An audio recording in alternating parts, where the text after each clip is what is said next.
大家好，今日我為大家嚟介紹呢個 game 係挺有玩嘅。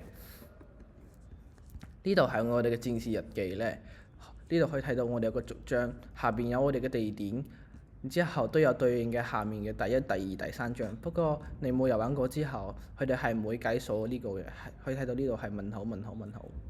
好，入去做序章，呢度係我哋嘅背景介紹啦。清晨的霧氣還沒散去，都會有配有語音為你介紹呢啲日期呢啲嘢嘅。係呢度係我哋嘅一啲相關嘅歷史啦嗰啲嘢。呢度嘅密碼行動提示解鎖密碼係我哋嘅開戰日期。左上角可以睇到呢度有我哋嘅解鎖日期，所以係1208。好，確認日期，任務就完成咗，我哋就可以到下一章。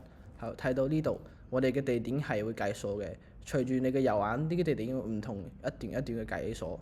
好，我哋進入到第一章。呢度都係一啲相關嘅日軍突破了，但係唔同嘅係呢，佢下面會有一啲 YouTube 片佢介紹我哋嘅古蹟嘅。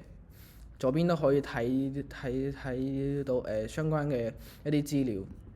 好，密碼行動，我哋而家過咗先，到下一關。好，第二章孤軍奮戰，都係一啲地圖上的紅圈越來越多。好，都會後面嘅每一段片都會有一段 YouTube 片去介紹呢啲古蹟嘅，但係呢，因為我哋今日係遊玩嘅，所以唔多介紹啦。密碼行動 OK 展開。指揮官嘅城市英文名佢叫乜嘢？叫 Rosen。好，我哋輸入呢個確認。好，我哋嘅任務就完成咗㗎啦。之後我哋到埋下一關黑色聖誕節。今日係聖誕節，好，都係今天是聖誕節，都係一段片嘅解密行動開展。提示係我哋嘅密碼編譯量係3，咁我咪調整到3。Black 好，確認破譯，任務完成咗嘅。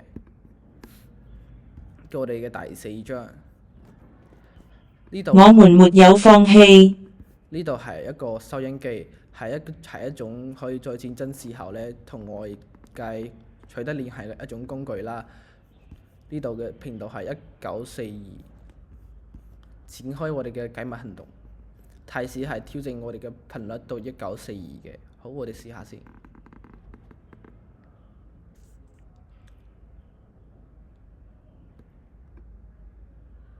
呼叫總部，好，試下。好，都過咗呢關嘅。而家到咗我哋嘅終章啦，係永誌不忘。呢度係我哋中環建造嘅一個和平嘅紀念碑，呢度係一啲相關歷史。戰爭結束了。係，呢度都可以睇到係一個紀念碑嘅，下邊都有呢個紀念碑嘅 YouTube 片嘅，呢個都幾有紀念意義，大家可以睇啦。不過我哋展開解密行動先。佢嘅提示係點擊石碑上嘅關鍵詞，係左側嘅數目中進入行錯。好，我哋點擊一下。好，發現咗目標啦，關閉。好，最後嘅任務都完成咗。完成咗之後呢，呢度係歷史檔案已解密啦。你見證了這座城市的雙向與榮耀，歷史不應被遺忘。呢度係兩段相關嘅片，可以去睇呢段對應嘅歷史。呢度都可以睇翻我哋之前遊玩嗰個片段啦。睇到呢度嘅地點全部都解鎖咗嘅，因為我哋全部都有玩咗嘅。好，翻我哋嘅封面。OK，呢啲就係今日嘅介紹啦。多謝大家。